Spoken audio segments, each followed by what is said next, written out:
Hi hello ನಮಸ್ತೆ ನನ್ನ ಪ್ರೀತಿಯ ವೀಕ್ಷಕರಿಗೆ ಎಲ್ಲರಿಗೂ ನಮಸ್ಕಾರಗಳು. ನಾನಿವತ್ತು ಎಲ್ಲಿ ಹೊರಟಿದ್ದೀನಿ ಅಂತ ಇದ್ದೀರಾ ನೋಡಿ. ಇವತ್ತು ನಾವು ಗುರುಗಳ ಮಠಕ್ಕೆ ಹೊರಟಿದ್ದೀವಿ. ಎಲ್ಲಿ ಅಂತ ಕೇಳ್ತೀರಾ, ಇದು ಶಾಖಾ ಶಿವಯೋಗ ಮಂದಿರ ಅಂತ ಅಂದ್ಬಿಟ್ಟು ಅಲ್ಲಿ ಪ್ರಸಿದ್ಧಿ ಇದೆ ಅಲ್ವಾ, ಅದೇ ಮಠ. ಇನ್ನೊಂದು ನಿಡಗುಂದಿ ಕೊಪ್ಪ ಅಂತಂದ್ಬಿಟ್ಟು ಶಾಖಾ ಶಿವಯೋಗ ಮಂದಿರದ್ದೇ ಇನ್ನೊಂದು.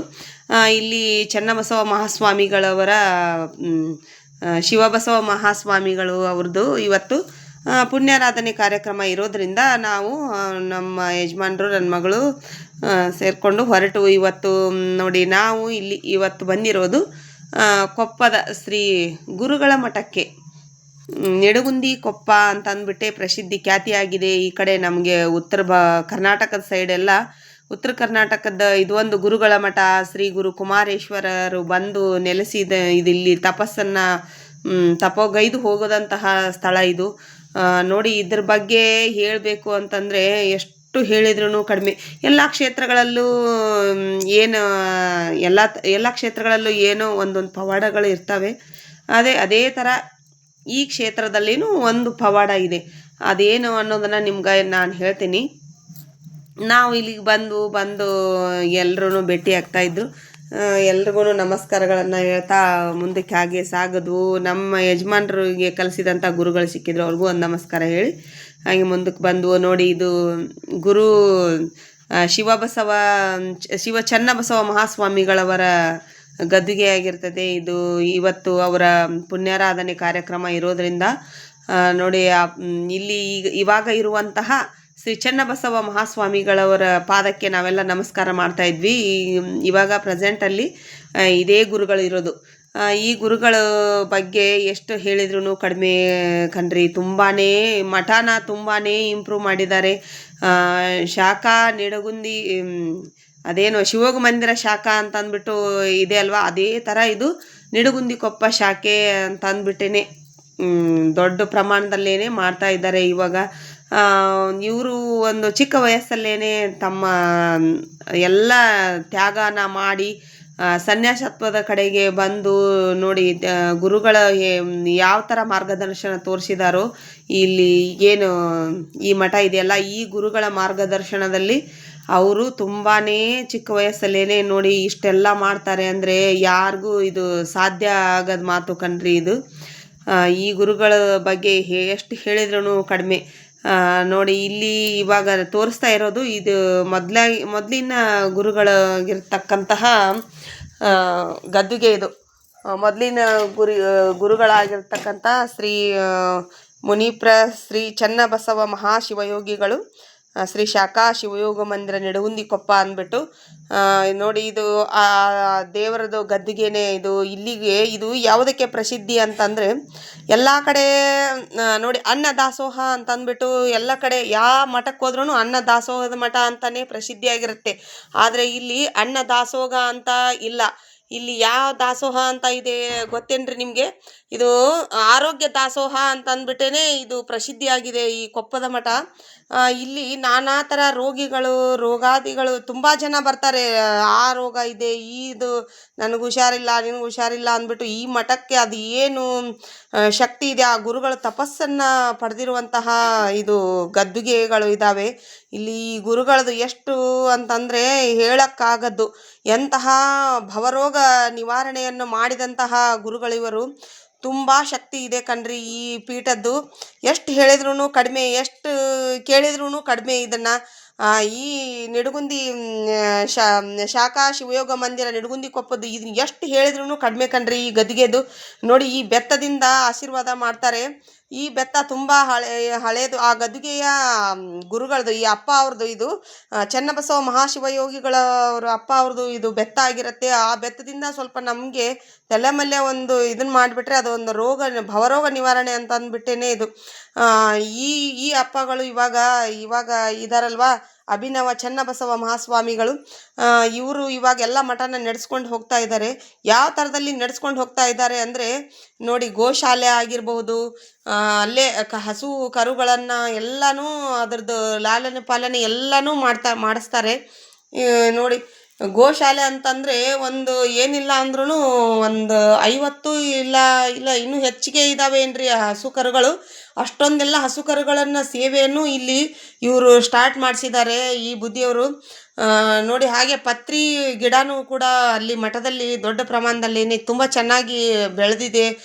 ಯಾಕಂದರೆ ಗದ್ದಿಗೆಗೆ ಡೈಲಿ ಪೂಜೆ ಆಗುತ್ತಲ್ಲ, 3 ಹೊತ್ತು ತ್ರಿಕಾಲ ಪೂಜಾ, ತ್ರಿಕಾಲ ಜ್ಞಾನಿಗಳಾಗಿದ್ದರು ಮೊದಲೇ ಅಪ್ಪ ಅವರು. ಈಗಲೂ ಅವರು ಅದನ್ನೇ ತಾವು ಕೂಡ ಮಾಡ್ತಾ ಇದ್ದಾರೆ. ತ್ರಿಕಾಲ ದಾಸೋಹಿ ಅಂತ ಅಂದ್ಬಿಟ್ಟೇನೆ ಇದು ಹೆಸರುವಾಸಿಯಾಗಿದೆ. ಇದು ಸ್ವಾಮಿಗಳ ಪೂಜಾ ಮಂದಿರ ಆಗಿರುತ್ತದೆ. ಇಲ್ಲಿ ಯಾರಿಗೂ ಪ್ರವೇಶ ಇರೋದಿಲ್ಲ. ಹಾಗೇನೆ ನಾವು ಇದು ಪ್ರಸಾದ ಮಂದಿರ ಆಗಿರುತ್ತೆ ನೋಡಿ. ನಾವು ನಮಗೆ ಬುದ್ಧಿಯವರು ಹೇಳಿದ್ರು, ಬೆಳಗ್ಗಿನ ತಿಂಡಿನ ನಾಷ್ಟ ಮಾಡ್ಕೊಂಡು ಬನ್ನಿ ನೀವು, ವಾಪಸ್ ಬನ್ನಿ ಅಂತ ಅಂದ್ಬಿಟ್ಟು. ಆಮೇಲೆ ಪ್ರೋಗ್ರಾಮ್ ಎಲ್ಲ ಸ್ಟಾರ್ಟ್ ಆಗತ್ತೆ, ಅದಕ್ಕೋಸ್ಕರನೇ ವಾಪಸ್ಸು ಬನ್ನಿ, ಇವಾಗ ನಾಷ್ಟ ಮಾಡ್ಕೊಂಡು ಬನ್ನಿ ಅಂತಂದರು. ಹಾಗೆ ನಾವು ನಾಷ್ಟ ಮಾಡಲಿಕ್ಕೆ ಅಂತ ಬಂದು ಉಪ್ಪಿಟ್ಟು ಅದನ್ನೆಲ್ಲ ಮಾಡಿಸಿದ್ರು. ಹಾಗೆ ದೇಶ ಸೇವೆ ಮಾಡಿದವ್ರಿಗೆ ಎಲ್ಲ ಸನ್ಮಾನವನ್ನು ಇಟ್ಕೊಂಡಿದ್ರಲ್ವಾ. ಇದರಲ್ಲಿ ಈ ಪ್ರೋಗ್ರಾಮಲ್ಲಿ ದೇಶ ಸೇವೆ ಮಾಡಿದವ್ರಿಗೆ ಸನ್ಮಾನ ಇಟ್ಟಿರ್ತಾರೆ ಬುದ್ಧಿಯವರು. ನೋಡಿ, ನಾವು ನಾಷ್ಟ ಎಲ್ಲ ತಗೊಳ್ತಾ ಇದ್ವು ಎಲ್ಲ. ಹಾಗೆ ಇವ್ರ ಜೊತೆ ಎಲ್ಲಾನು ಮಾತಾಡ್ತಾ ಇದ್ರು ನಮ್ಮ ಯಜಮಾನ್ರು ಎಲ್ಲ. ನೋಡಿ, ಇದು ಮಠನ ಯಾವ ಥರ ಬೆಳೆಸಿದ್ದಾರೆ ಅಂತಂದರೆ ಈಗಲೂ ಬುದ್ಧಿಯವರು ಅದನ್ನು ಹೇಳೋಕ್ಕಾಗದು. ಅಷ್ಟೊಂದು ಗಿಡಗಳನ್ನೆಲ್ಲ ತುಂಬ ನೆಟ್ಟಿದ್ದಾರೆ. ಇದಕ್ಕಿಂತ ಮೊದಲು ಇದ್ದ ಅಪ್ಪ ಅವರು ಇದನ್ನು ಅರ್ಧ ಮಾಡಿ ಹೋಗಿದ್ರು ಈ ಕಟ್ಟಡನ. ಈಗಿದ್ದ ಬುದ್ಧಿಯವರು ಎಲ್ಲಾನು ತುಂಬ ಚೆನ್ನಾಗಿ ಇದನ್ನು ಕಂಪ್ಲೀಟಾಗಿ ಮಾಡಿದ್ದಾರೆ. ಮಾಡಿಬಿಟ್ಟು ಇದು ನೋಡಿ, ಈ ಥರ ಎಲ್ಲ ಒಳಗಡೆ ಮೊದಲಿನ ಬುದ್ಧಿಯವರು ಇಲ್ಲೇ ಕೂಡ್ತಿದ್ರು. ಕೂಡ್ತಿರ್ತಕ್ಕಂತಹ ಇದು ಜಾಗ ಮೊದಲಿನ ಬುದ್ಧಿಯವರು. ಯಾಕಂದರೆ ಮೊದಲು ಇದು ಮಠ ಇದು ಈ ಥರ ಇರಲಿಲ್ಲ ಕಣ್ರಿ, ತುಂಬ ಹಳೇದು ಆಗಿತ್ತು. ಇವಾಗ ಎಲ್ಲ ಇಂಪ್ರೂವ್ಮೆಂಟ್ ಮಾಡಿಸಿದ್ದಾರೆ ಇವಾಗಿನ ಬುದ್ಧಿಯವರು. ನೋಡಿ, ಈ ಥರ ಎಲ್ಲ ಹಾನಗಲ್ ಕುಮಾರಸ್ವಾಮಿಗಳಾಗಿರಬಹುದು. ಹಾಗೆ ಇಲ್ಲಿ ತಪಸ್ಗೈದಂತಹ ತುಂಬ ಜನ ಸ್ವಾಮೀಜಿಯವರು ಬಂದು ಹೋಗಿದ್ದಾರೆ. ಹಾಗೆ ಇಲ್ಲಿರುವಂತಹ ನಮ್ಮ ಗುರುಗಳು ಚನ್ನಬಸವ ಮಹಾಶಿವಯೋಗಿಗಳವರಂತೂ ತುಂಬಾ ತಪಶಕ್ತಿ ಉಳ್ಳವರು.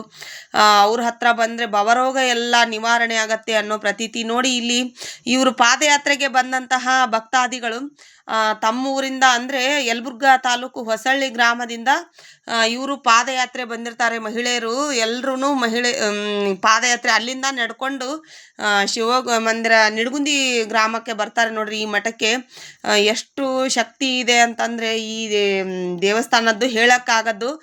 ಹಾಗೇನೆ ಹೊಸಳ್ಳಿ ಗ್ರಾಮದಲ್ಲಿ ಎಲ್ಲ ಹೇಳಿದ್ರವರು. ನಾವು ಅಲ್ಲಿಂದ ಅವರು ಸಿಮೆಂಟನ್ನು ಕೂಡ ಈ ಮಠಕ್ಕೆ ದಾನವಾಗಿ ಕೊಟ್ಟಿದ್ದಾರೆ. ನೋಡಿ, ಒಂದು 55 ಚೀಲ ಸಿಮೆಂಟನ್ನು ಈ ಹೊಸಳ್ಳಿ ಗ್ರಾಮದವರು ಈ ಮಠಕ್ಕೆ, ಶಾಖಾ ಶಿವಯೋಗ ಮಂದಿರ ನಿಡಗುಂದಿಕೊಪ್ಪ ಮಠಕ್ಕೆ 55 ಸಿಮೆಂಟಿನ ಚೀಲಗಳನ್ನು ಎಲ್ಲ ಮಹಿಳೆಯರು ಸೇರಿಕೊಂಡು ಕೊಡಿಸಿದ್ದಾರೆ ಕಣ್ರಿ. ಇದಕ್ಕೆ ಒಂದು ಸಲಾಮನ್ನು ಹೊಡಿಲೇಬೇಕು. ಒಂದು ಕಮೆಂಟನ್ನು ಹಾಕಿ ನೋಡಿ. ಎಲ್ಲ ಮಹಿಳೆಯರು ಎಷ್ಟು ಶಕ್ತಿ ಇರುತ್ತೆ ಅಂತಂದರೆ ತೋರಿಸ್ಕೊಟ್ಟಿದ್ದಾರೆ ನೋಡಿ. ಇಲ್ಲಿ ಬಂದು ಸೇವೆಯನ್ನು ಮಾಡ್ತಾ ಇದ್ದಾರೆ. ಅಜ್ಜನಿಗೆ ಮಾಲೆಗಳನ್ನಾಗಿರಬಹುದು, ಆಮೇಲೆ ಎಲ್ಲ ಈ ಥರ ನೋಡಿ ಎಲ್ಲ ಬಂದವರಿಗೆ ಈಗ ಸನ್ಮಾನಕ್ಕೋಸ್ಕರ ಮಾಲೆಗಳನ್ನೆಲ್ಲ ನಾವು ಮಾಡಿಕೊಡ್ತೀವಿ ಅಂತ ಈ ಥರ ಭಾವನೆಗಳು ಬರೋದನ್ನು ಹೇಳಿ, ಅದನ್ನು ಭಾವನೆಗಳು ಬರೋದೇ ಒಂದು ದೊಡ್ಡ ವಿಷಯ. ಈಗಿನ ಎಲ್ಲ ಬ್ಯುಸಿ ಶೆಡ್ಯೂಲಲ್ಲಿ ಎಲ್ಲರೂ ತಮ್ಮ ಮನೆ ಕೆಲಸನೇ ತಮಗೆ ಇದಾಗಿರುತ್ತೆ, ಎಲ್ಲಿ ಏನು ಅನ್ನೋದ್ರಲ್ಲಿ. ನೋಡಿ, ಎಲ್ಲ ಬಂದು ಪಾದಯಾತ್ರೆ ಬಂದು ಇವರು ಈ ಥರ ಸೇವೆನೂ ಮಾಡಿಕೊಟ್ಟು ಹೋಗ್ತಾರೆ. ಇವರು ಎಲ್ಲರೂ ಯಲಬುರ್ಗಾ ತಾಲೂಕು ಹೊಸಳ್ಳಿ ಗ್ರಾಮದವ್ರೆ. ಯಾಕಂದರೆ ಅಲ್ಲಿ ನಮ್ಮ ಅಣ್ಣ ಇಬ್ಬರು ಇದ್ದಾರೆ. ಇಬ್ಬರೂ ಅಲ್ಲೇ ಮನೆ ಹಾಕಿಸ್ಕೊಂಡಿದ್ದಾರೆ. ನಮ್ಮದು ಮೆಣಸಿಗೆ ಆದ್ರೂ ಅಣ್ಣಂದಿರು ಇಬ್ಬರೂ ಅಲ್ಲಿರ್ತಾರೆ. ಇವರೆಲ್ಲರೂ ನನ್ನನ್ನು ನೋಡಿ ತಾವೇ ಗುರುತಿಸಿ, ನೀವು ಮಿಲ್ಟ್ರಿಯಲ್ಲಿ ಇದಾನಲ್ಲ ನಿಮ್ಮ ಅಣ್ಣ, ಅವರು ಮಿಲ್ಟ್ರಿ ಬಸನ್ನ ಅವ್ರ ತಂಗಿ ಅಲ್ವಾ ಅಂತಂದು ನನ್ನ ಗುರುತಿಸಿದ್ರು. ನನಗೊಂಥರ ಖುಷಿ ಆಯಿತು. ಅಲ್ಲಿ ಒಂಥರ ತವ್ರ ಮನೆಯೇ ಸಿಕ್ಕಂಗಾಯಿತು ಕಣ್ರಿ ನನಗೆ. ಇವ್ರ ಜೊತೆಗೆಲ್ಲ ಮಾತಾಡಿಕೊಂಡು ತುಂಬ ಚೆನ್ನಾಗಿ ಮಾತಾಡ್ಸಿದ್ರು. ತುಂಬ ಪ್ರೀತಿಯಿಂದ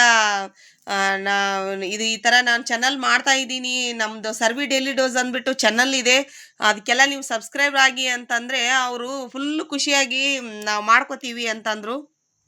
ಹಾಗೆ ಮಾಡಿಬಿಟ್ಟು ಮತ್ತೆ ಮುಂದೆ ನೋಡಿ, ಇಲ್ಲಿ ನಮ್ಮ ಇವಾಗಿನ ಅಭಿನವ ಚನ್ನಬಸವ ಮಹಾಸ್ವಾಮಿಗಳವರು ಈ ಆಯುರ್ವೇದ ಔಷಧಿಗಳನ್ನು ಕೂಡ ಕೊಡ್ತಾರೆ ಕಣ್ರಿ. ಇಲ್ಲಿ ಆಯುರ್ವೇದ ಔಷಧಿಗಳು ತುಂಬಾ ಮೊದಲಿಂದನೂ ಮಹತ್ವದ್ದೇ ಇದೆ. ಇಲ್ಲಿ ಆಯುರ್ವೇದ ಔಷಧಿಗಳು ಇಲ್ಲಿ ತಗೊಂಡ್ರೆ ಒಂದು ಆರೋಗ್ಯ ಒಳ್ಳೆಯದಾಗತ್ತೆ ಅಂತ ಅಂದ್ಬಿಟ್ಟು ಒಂದು ಇದು ಹಾಗೆ ಈ ಇವತ್ತಿನ ಕಾರ್ಯಕ್ರಮಕ್ಕೆ ಎಲ್ಲ ಬುದ್ಧಿಯವರು ಬಂದರು. ಇವಾಗ ನೋಡಿ, ರೋಣದ ಬುದ್ಧಿಯವರು ಒಬ್ಬರಿದ್ದಾರೆ, ಮತ್ತು ಹಾಳ್ಕೇರಿ ಅನ್ನದಾನ ಮಹಾಸ್ವಾಮಿಗಳು ಅವರೂ ಬಂದಿದ್ದಾರೆ, ಮತ್ತು ಅಕ್ಕಿ ಆಲೂರು ವತಿಯಿಂದನೂ ಒಬ್ಬ ಮಹಾಸ್ವಾಮಿಗಳು ಬಂದಿದ್ದರು.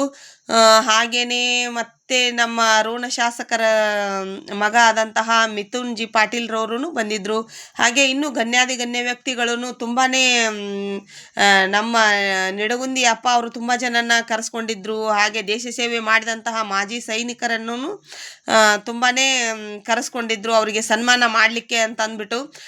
ನೋಡಿ, ಯಾರು ಕರೆಸಿ ಸನ್ಮಾನ ಮಾಡೋದಿಲ್ಲ ಕಣ್ರಿ ಈ ಥರ ದೇಶ ಸೇವೆ ಮಾಡಿ ಬಂದವರಿಗೆ. ಯಾಕಂದರೆ ನಮ್ಮ ಯಜಮಾನರು ಮಾಡಿ ಬಂದಿದ್ದಾರೆ. ಇವರು ಇವಾಗ ಆಲ್ರೆಡಿ ಸನ್ಮಾನ ಮಾಡಿದ್ದಾರೆ ನಮಗೆ ಬುದ್ಧಿಯವರು. ಈಗ ಉಳಿದವ್ರಿಗೆಲ್ಲ ಯಾವ ಊರಲ್ಲಿ ಇಷ್ಟಿಷ್ಟು ಊರಿಗೆ ಇಷ್ಟು ಜನ ಇದ್ದಾರೋ ಪ್ರತಿಯೊಂದು ಊರನ್ನವರನ್ನು ಕರೆಸ್ಕೋತಾರೆ. ಕರೆಸ್ಕೊಂಡು ನೋಡಿ, ಈಗ ಈ ಕಾರ್ಯಕ್ರಮವನ್ನು ಉದ್ಘಾಟನೆ ಮಾಡ್ತಾ ಇದ್ರು. ಎಲ್ಲರೂ ಸೇರಿ ಹಾಗೆ ಹೂಗಳನ್ನೆಲ್ಲ ಹಾಕಿ ದೀಪ ಹಚ್ಚುವ ಮುಖಾಂತರ ಎಲ್ಲರ ಕೈಯಿಂದನೂ ದೀಪ ಬೆಳಗಿಸುವ ಮುಖಾಂತರ ಈ ಕಾರ್ಯಕ್ರಮವನ್ನು ಉದ್ಘಾಟನೆ ಮಾಡಿಸ್ತಾ ಇದ್ರು ಬುದ್ಧಿಯವರು. ನೋಡಿ, ಅವರು ಯಾರಿಗೂ ಬೇಡ ಅದು ಇದು ಅನ್ನೋದೇ ಇಲ್ಲ. ಕೆಳಗಡೆ ಕೂತಂಥ ಮಹಿಳೆಯರು ನಾವು ಹಚ್ತೀವಿ ಅಂದಿದ್ದಕ್ಕೆ ಬನ್ನಿ ನೀವು ಬನ್ನಿ ಅಂತಂದು ನೋಡಿ ಎಷ್ಟು ಪ್ರೀತಿಲಿಂದ ಇದನ್ನು ಅಲ್ಲಿ ಹೋದವರಿಗೆ ಗೌರವ ಅದೊಂದು ಕೊಡೋದು ಅಂದರೆ ಸಾಮಾನ್ಯ ಅಲ್ಲ ಕಣ್ರಿ. ಅದು ಕಂಡ್ಕಂಡವರಿಗೆ ಬರೋದಿಲ್ಲ. ಆ ಮಠದ ಪವಾಡನೇ ಹಂಗೆ ಇದ್ದಾವೆ ಅವು. ಭವರೋಗ ಜ್ಞಾನಿ ಅಂತ ಅಂದ್ಬಿಟ್ಟೆ ಆ ಮಠದ್ದು ಫುಲ್ಲು ಅನ್ನದಾಸೋಗ ಅಂತ ಅಂದ್ಬಿಟ್ಟು ಎಲ್ಲ ಕಡೆ ಪ್ರಸಿದ್ಧಿ. ನೋಡಿ, ಜೊತೆಯಲ್ಲಿ ಅನ್ನದಾಸೋಗನೂ ಇಟ್ಟಿದ್ದಾರೆ. ಡೈಲಿ ಹೋದ್ರೂ ಅನ್ನದಾಸೋಗ ಇರುತ್ತೆ ಇಲ್ಲಿ, ಯಾವಾಗ ಹೋದ್ರೂ ಅನ್ನದಾಸೋಹ ಅಂತ ಅಂದ್ಬಿಟ್ಟು ಮತ್ತೆ ಇದಕ್ಕೆ ಆರೋಗ್ಯ ದಾಸೋಹಿ ಅಂತ ಅಂದ್ಬಿಟ್ಟೆ ಈ ಮಠದ ಹೆಸರು ಪ್ರತೀತಿಯಾಗಿರುತ್ತೆ. ಇದು ನೋಡಿ, ಆ ಥರ ಅದೊಂದು ಹೆಮ್ಮೆ ಕಣ್ರಿ ಈ ಮಠದ ಬಗ್ಗೆ ನಮಗೆ ಹೇಳ್ಕೊಳ್ಳಿಕ್ಕೆ. ಹಾಗೆ ನಾವು ಎಲ್ಲ ಊಟ ಮಾಡಿ ತಿಂದು ನಾವು ಹಾಗೆ ಮರಳಿ ನಮ್ಮ ಮನೆಗೆ ಬರಬೇಕು ಅಂತಂದ್ಬಿಟ್ಟು ನೋಡಿ ಬರ್ತಾಯಿದ್ವು. ಎಲ್ಲರೂ ಅವರು ಮಹಿಳೆಯರೆಲ್ಲರೂ ನಮಗೆ ಸರಿ ಹೋಗಿ ಬನ್ನಿ ಅಂತ ಹೇಳ್ತಾ ಇದ್ರು. ಹೊಸಳ್ಳಿ ಗ್ರಾಮದ ಮಹಿಳೆಯರು ಅಲ್ಲಿ ಒಂದೇ ಊರನ್ನು ಬರೋದಿಲ್ಲ, ತುಂಬ ಸುತ್ತಮುತ್ತಲ ಹಳ್ಳಿ ಕಡೆ ಜನ ಎಲ್ಲ ತುಂಬಾನೇ ಬರ್ತಾರೆ ಕಣ್ರಿ. ಅದು ಹೇಳಕ್ಕಾಗೋದು ನೋಡಿ, ಎಲ್ಲೆಲ್ಲಿ ಅವರು ಬರ್ತಾರೋ ಏನೋ, ಅದು ದೈವವೇ ಕರೆಸ್ಕೊಳ್ಳತ್ತೆ ಕಣ್ರಿ ಅದನ್ನು. ಎಷ್ಟು ಹೇಳಿದ್ರು ಕಡಿಮೆ ಈ ಮಠದ್ದು. ನೋಡಿ, ಇಲ್ಲಿ ಚೆನ್ನ ಚೇತನ ಅಂತ ಅಂದ್ಬಿಟ್ಟು ಸ್ಕೂಲನ್ನು ಕೂಡ ಇವರು ನಮ್ಮ ಇವಾಗಿನ ಗುರುಗಳು ಸ್ಟಾರ್ಟ್ ಮಾಡಿದ್ದಾರೆ.